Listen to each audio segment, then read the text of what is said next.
Oke, yang terakhir nih. Saya tertarik sama yang tadi Pak Grace baca itu ya. Kalau nggak salah habis, Alinea kedua terakhir. iya, yang kedua terakhir tapi bagian-bagian awal. Salah satu kunci yang luar biasa kan. Di situ kita baca ada tulisannya, dia tidak memberikan Anda kerajaan untuk tujuan-tujuan egois. Ada? Iya. Ada, Pak.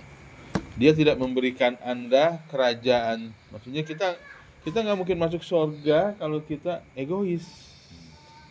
Ini saya tertarik kali dari pas dibaca waktu saya nyimak, oh kesini larinya. Dulu saya pernah dapat cerita. Dulu ada orang dia nyelamatin laba-laba.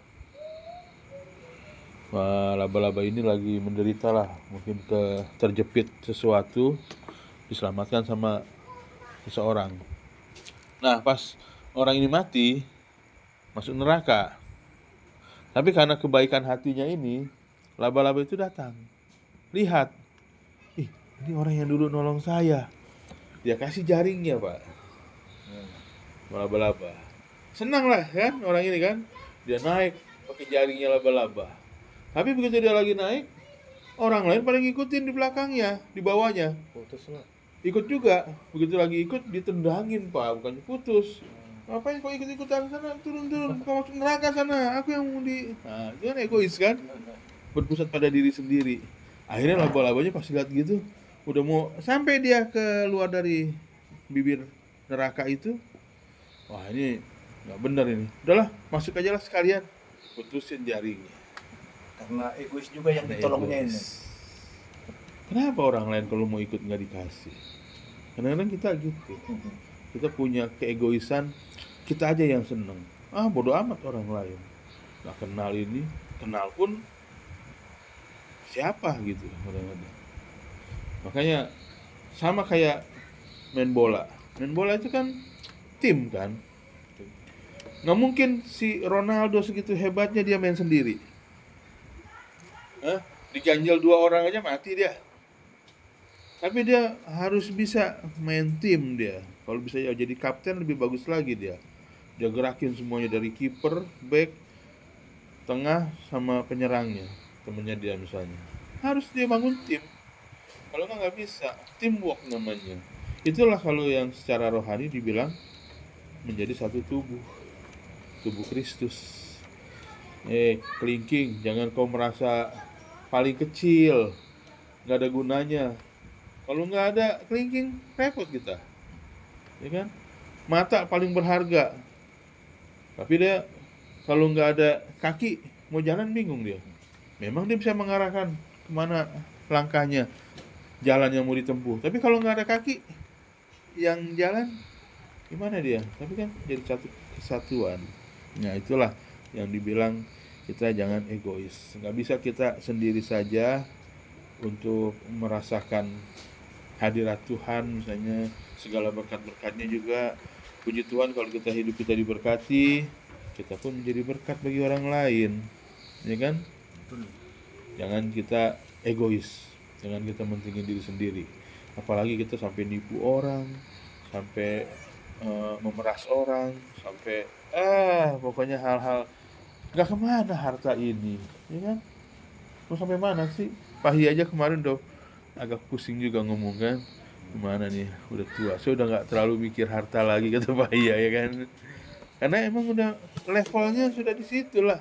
Usia udah 50 lebih itu udah. Tinggal menikmati lah bilang. Ah, udah nggak terlalu lagi. Mungkin yang masih muda-muda kayak Pak Korin, Pak Nover, Pak Kela masih ambisi, bagus. Buat fondasi hidup bagus. Tapi ingat juga semua berkat itu datangnya dari Tuhan. Iya kan? Makanya kemarin sayang kali Pak Kori nggak datang juga kan, doa Senin itu juga. Mama juga mungkin capek katanya habis pindahan. Mama pun yang bilang juga kan, oh jadi WL kan. Udah ku bilangin sama Pak Korin lagi dapat berkat, puji Tuhan katanya kan, Iya, puji Pak. Tuhan. Jadi udah dibilangin, kau nggak ini sama Tuhan aja diberkati, apalagi kau dekat sama Tuhan, ya kan? Kita jangan bilang, aku udah bangun pagi, udah berdoa, bikin bikin mesbah doa, kok begini-gini aja. Berkat itu kan nggak berbicara tentang uang, tentang Kesehatan pekerjaan juga. kita yang luar biasa. Kita dikasih sehat aja harus kita bersyukur. Kita bisa jalan, bisa bisa menikmati tubuh yang diberkati aja udah bersyukur. Baru kita nanti bisa digerakkan melakukan aktivitas pekerjaan kita lebih diberkati lagi. Makanya ya kita harus sadar diri lah. Dan kaitannya dengan eh, yang mungkin sekarang lagi dikotbahkan tentang imago Dei, itulah yang perlu ditekankan saat kita bangun imago Dei ada dalam diri kita. Yang utamanya itu kita bisa melihat imago Dei yang ada di diri orang lain. Kayak saya melihat Pak ada imago Dei juga, berarti sama kita. Imago Dei saya sama imago Dei Pak bertemu. Akhirnya mau saling menghargai, mau saling menghibur, saling mensupport, ya kan? Yang lemah dikuatkan, yang sakit kita doakan, sama semuanya. Apalagi sama pasangan kita, imago Dei sama imago Dei. Banyak pasangan-pasangan sekarang kan udah krisis kepercayaan, krisis komunikasi dan sebagainya. Makanya rumah tangga pada hancur. Tapi saat ada imago Dei, saat ada kita tahu ada rupa dan citra Allah dalam diri kita, kita juga lihat ada Allah juga di dalam diri pasangan kita, pasangan Allah di dalam diri anak-anak kita. Kita jadi menghargai anak kita. Maksudnya udah nggak zamannya lagi loh, anak itu diem, orang tua ini urusannya. Udah nggak gitu lagi. Kadang-kadang anak juga dipakai Tuhan jadi berkat, jadi jalan keluar. Malah yang bikin semangat kita kan anak-anak kita. Oh, kita mau sukses buat anak, kita mau, ya kan, mau beli rumah lagi kan, buat anak kan, semangat.